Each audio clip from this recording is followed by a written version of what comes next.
The first of these bonuses comes from the great horned owl. This strong and capable nocturnal bird of prey brings 3 important additions to Lilith's gene pool.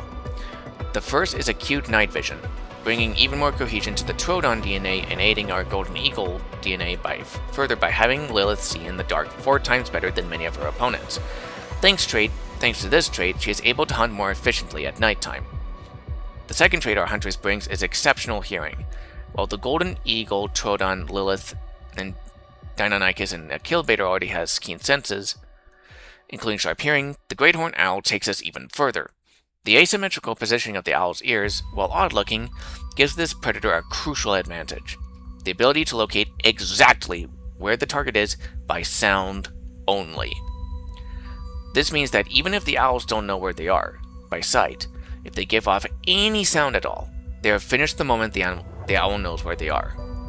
The third and final adaptation is using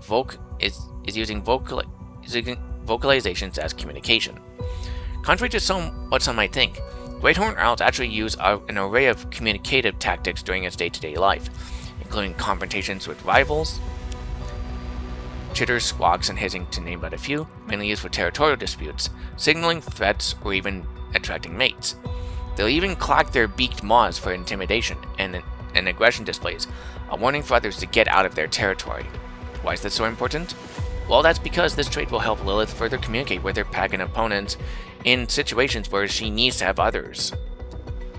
And for opponents, using this in tandem with the Raven's DNA to learn and make up new sounds, as well as pseudo-language, this gives our team valuable information and opportunities to train them better. Additionally, the stronger gripping feed will be added to our genome, meaning that it's quite congruent with Golden Eagle DNA, and the owl generally has a strong immune system. This next contributor on their list is perhaps the most unexpected, but maybe its most terrifying yet: the lyrebird. Native to Australia, they have evolved numerous vocal adaptations, including making alarm calls to other members of its kin in the area, and vast catalog of vocalizations to attract mates. These are useful for Lilith and her kin, the alarm one being good, but the one we're honing in on is the ability to mimic the voices of humans and other creatures. The things these birds down under can replicate using their voices is nothing short of remarkable. Human speech, other animal calls, even things like the sound of chainsaws, babies crying, or even car noises can be replicated by these birds by using a specially evolved vocal organ that can do these feats by manipulating their syrinxes, located at the bottom of the trachea area muscles, effectively becoming a resonating chamber. These lyrebirds learn these from their surroundings and fellow creatures, but even more intriguing, or chilling if you may, is they can also incorporate other sounds into these acts. As well, these modern dinosaurs by proxy are quite smart, which again is in line with our Golden Eagle, Raven, and Troodon DNA, and they're also ground-dwelling birds, using their legs to move fast and into the cover when needed. Quite congruent with our Dromaeosaur genome.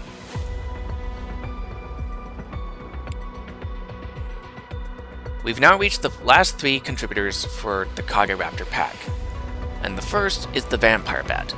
This famous little flyer of the night will be providing 2 extra traits to bolster our hybrid's capabilities. The first is the Draculent, found in its saliva, which can prevent blood clotting and let its victims bleed pools of blood if needed. The second is the fact it can distribute that iron to other parts of the body, making certain traits iron-rich and reinforced. For this, we'll be reinforcing the claws, the teeth, and the scales of the Pyramid to bolster our hybrid's offensive capabilities, while also complementing the northern short-tailed shrew. Next up is the Possum. This little man will contribute 2 key traits to our Kageraptor's packs. The first is the highly robust immune system. We're now handling toxic buildups and poison in its body, able to reroute them where needed. Again, we chose this for the sake of congruity, as the Great Horned Owl also has a very similar system. Finally, these little marsupials, of all things, have forelimbs with hands possessing opposable thumbs. This gives us a clever workaround around the no hominids or close relatives rule that we've observed in the Teratoscorpions, though luckily for us, we already had this built into our hybrid. As well, opossums are primarily nocturnal and can see well in low-light conditions, so for the residential low-light areas of Paraceratherium's laboratories, or areas of low light, this will help our hybrid raptors. And the last one is the snow leopard. While an odd choice for a raptor dinosaur, this last one will contribute a very crucial advantage for Lilith. These big cats had padding on their feet, which muffled any sound or impacts that could give away their location to animals in range. This means that Lilith or her pack can move around in silence, and that any sounds that they might make will be muffled and not be heard. As the hybrids will also be used in stealth in the future, we needed to have something to keep our hybrid ahead of the curve. Luckily with this, the padding will be put on our hybrid, aiding her greatly in the field. All this combined, this means that with training and extensive observation in their environment, Lilith and her brood can now pick up, learn, and utilize mimic sounds to lure in their prey, throw them off by accompanying what the enemy sound like, move in complete silence, mimic their pain screams to disturb them before she lands devastating hits, frighten them to hysteria before launching her pack onto them, or even worse, inflict psychological trauma onto her opponents, and even more. No matter what, Lilith has shown herself and her members to be a formidable opponent, even if she is not the size of the Indominus 2.0 or Hank 2.0. But thanks to her genomic catalog, she is far from being weak, and we won't be surprised if some might think of her as our most terrifying dinosaur crossbreed yet. And we look forward to seeing her perform in the field. Conclusion. We were exceedingly pleased with how Project Lilith turned out. As we were completing this, we successfully created 6 total Kageraptors to be our field pack, or Pack Alpha. Those being Lilith, her 2 brothers, and 3 sisters, plus an additional separate pack of 3, 2 male and 1, in Pack Delta. In Pack Alpha, we have Hades, Toka, Medusa, Eve, and Dante. Pack Delta's members are Yarnik, Cypher, and Scotty. We're training them as we speak, with Agent Libra playing Chief Supervisor and Backup Trainer, reporting in for duties. Already we've got 3 eggs in the incubation chamber, eagerly watched close by their mother Lilith and father Yarnik. The team at Cryptos-Genics Inc.'s genetic team haven't settled on names for them yet, but Duncan, Virgil, and Maddie seem to be the favorites. Whatever the case, we're looking forward to deploying them into the field.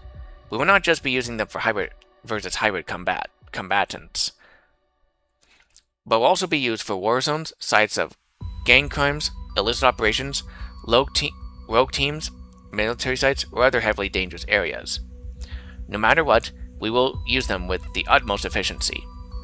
As for Operation NightShade, we're planning to deploy her as soon as possible after training shows results that make us confident in her to take down the Teratoscorpions. Luckily, with how well she and her siblings and maid are faring, we have little concern. We'll keep you updated on how the operation goes, and hopefully this threat will be neutralized. Agent Libra, signing out.